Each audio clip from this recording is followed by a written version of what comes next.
ചിരിക്കാൻ പറഞ്ഞാൽ ചിരിച്ചോണ്ടങ്ങിരുന്നോളൂ. നിർത്ത്.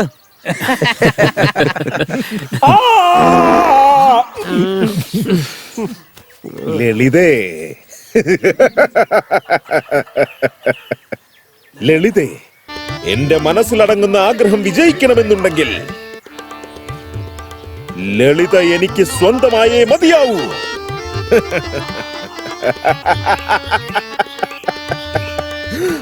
ജയം വേണമെങ്കിൽ ലളിതയും എന്നോടൊപ്പം വേണം. ജയ ലളിത, ജയ ലളിത.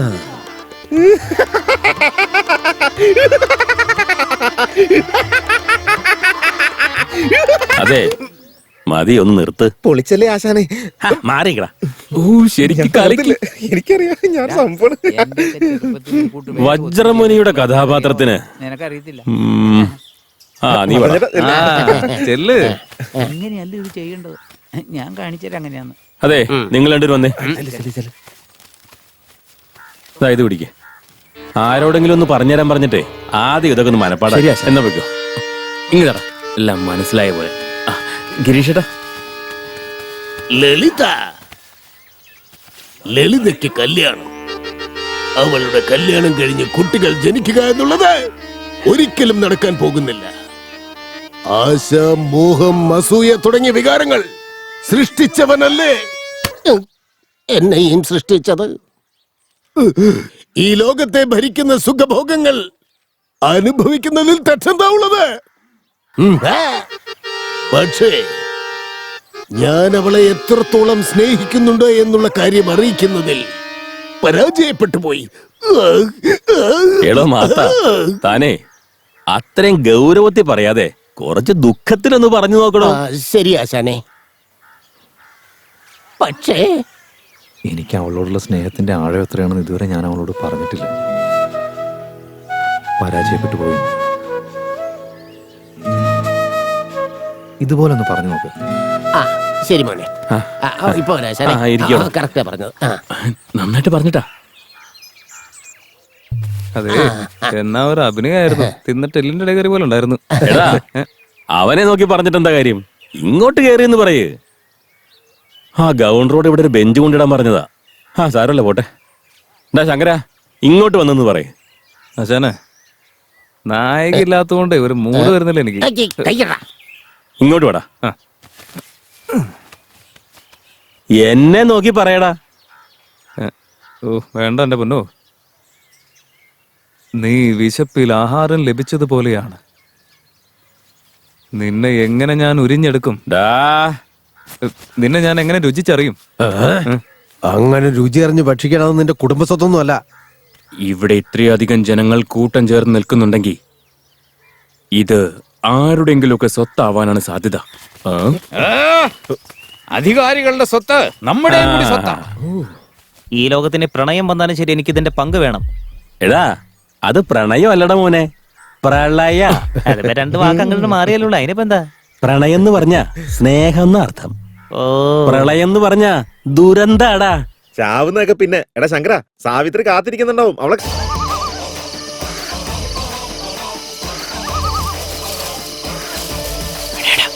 എന്താടാ ഉണ്ടാക്കാതെ നോക്കുന്നേ? അതെ, ശരിക്കും അത് ഇവിടെ തന്നെ ആയിരുന്നു. ഉറപ്പാണോ? ഉറപ്പാ, ഈ സ്ഥലം തന്നെയാ. എടാ, എന്തൊക്കെയോ കയ്യിൽ കൂടെ പോകുന്നടാ. എന്ത് പണി ഏൽപ്പിച്ചാലും വെറുതെ മണ്ടത്തരം കാണിച്ചോളൂ. ആ സാധനമൊക്കെ അവിടെ ഇട്ടിട്ട് മര്യാദക്ക് അന്വേഷിക്കും. നോക്കാന്ന് സമാധാനമായിട്ട് അന്വേഷിക്കേ. എടാ ശങ്കര, നമ്മുടെ നാട്ടിലെ ഏറ്റവും വലിയ കില്ലാടി നീയാണെന്ന് ഞാൻ വിചാരിച്ചിരുന്നേ. പക്ഷെ ഈ പൊന്തക്കാട്ടിനകത്ത് നിന്നേക്കാളും വലിയൊരു കില്ലാടി ഉണ്ടറാ. കാമദേവൻ ആശീർവാദം വാരിക്കോരി കൊടുത്തിരിക്കുക. പവിത്രമായ കാര്യമാണ് നടക്കുന്നത്. അതിന് നമ്മൾ തടസ്സം നിന്നാലേ എന്റെ കുലദൈവം കാമദേവൻ എന്നോട് ദേഷ്യം വരുവാടാ. വെറുതെ ആളെ പിണക്കുന്നതിന്. പവിത്രമായ കാര്യമാണെന്ന് പൊന്തക്കാട്ടിനകത്ത് എന്തെന്നാളാ പവിത്രമായ കാര്യം? എടാ ശങ്കര, ഇരുട്ടത്ത് ഏതാണ്ട് ഷക്കീല പടം ഓടിക്കൊണ്ടിരിക്കാന്നാ കരുതിയേ. ഇത് പക്ഷെ പഴയ ഇംഗ്ലീഷ് പടം പോലെ ഉണ്ടല്ലോ.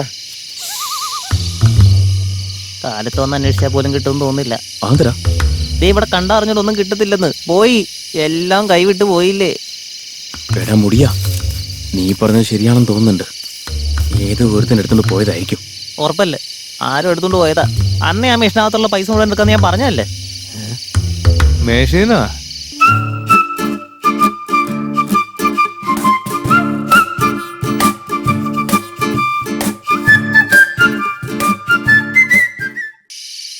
മേശീനാ എടാ ശങ്കര, നീ ഇതിന് മാത്രമൊക്കെ ഞെട്ടൻ ഇവിടെ ഇപ്പൊ എന്താ ഉണ്ടായേ? അതൊക്കെ ഞാൻ പറയാം. ആദ്യം അവന്മാർ രണ്ടെണ്ണം പിടിക്ക്. ആര്?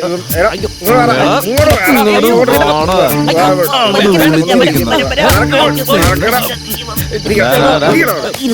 ഏത് മെഷീനെ കുറിച്ചാ പറഞ്ഞത് മര്യാദക്ക് പറഞ്ഞോ നീ. സത്യം പറഞ്ഞില്ലെങ്കിൽ നാട്ടുകാരെ വിളിച്ചു കൂട്ടി ഇവിടെ ഇട്ട് കത്തിക്കുന്നില്ല ഞാൻ. കേട്ടോ? അങ്ങോട്ട് പറയടാ. എന്തോ നാടാ അത് ഇത് എന്നൊക്കെ പറഞ്ഞ് തട്ടുന്നത്.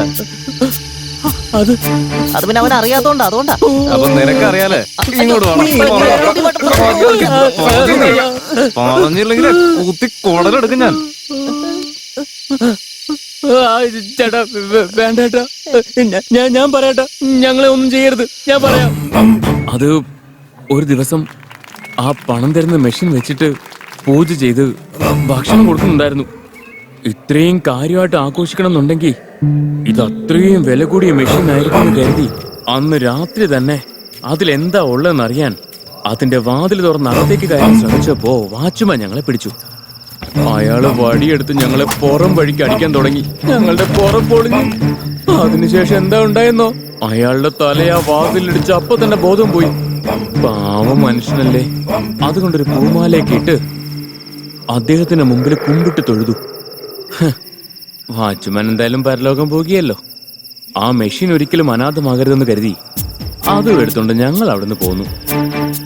ഞങ്ങൾ പോകുന്ന വഴിയില് ഏതോ ഒരു നാരയ്ക്ക് ജനിച്ച പരനാറിയായ ഒരുത്തൻ ഉത്സവപ്പറമ്പിൽ പടക്കം പൊട്ടിക്കുന്ന പോലെ ഒന്നിന് പുറകെ ഒന്നായി വളിവിട്ടുകൊണ്ടേയിരുന്നു. അമ്മേ, ആ നാറ്റം സഹിക്കാൻ പറ്റാതെ നിയന്ത്രണം വിട്ട് എടുത്തുകൊണ്ട് വന്ന മെഷീൻ ഞങ്ങള് കൈവിട്ട് കളഞ്ഞു ചേട്ടാ. രംഗ, നീ പോയിട്ട് കള്ളു വാങ്ങിച്ചിട്ട് വാ. ഈ നാടുകളോട് എങ്ങനെ ചോദിക്കണമെന്നൊക്കെ നന്നായിട്ട് അറിയാം. അയ്യോ